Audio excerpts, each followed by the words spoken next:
Dear, would you take care of those chickens for me? Thanks. Okay, so we already know that it's not possible to sketch a function of three variables because the domain is three-dimensional, and what are you going to do about the value of w? See, it's just impossible.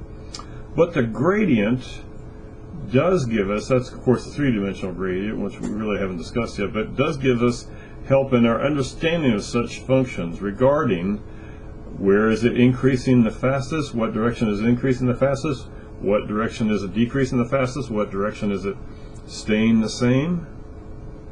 So I'll define a gradient in R cubed, and it points in the direction of increasing value of the function of three variables, actually of greatest increase of the value of the function of three variables. So the gradient, you probably would have guessed this.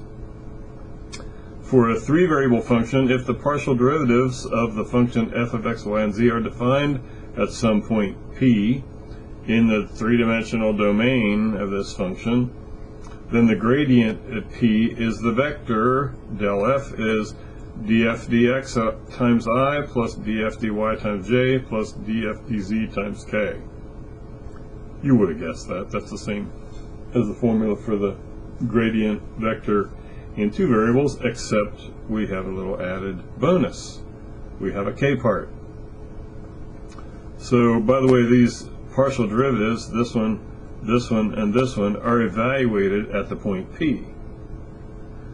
So, if f of x, y, z has continuous partial derivatives at a point in its domain, and u is a unit vector, now keep in mind this unit vector u is going to have an I and a j and a k part, or if it doesn't have an I and a j and a k part, suppose it doesn't have a j part or doesn't have a k part, then it actually does, but because that part is 0. So if that is a unit vector, then the directional derivative of f at p in the direction of the unit vector is the number, and here it is, the derivative in the direction of the vector u of the function f of x, y evaluated at p sub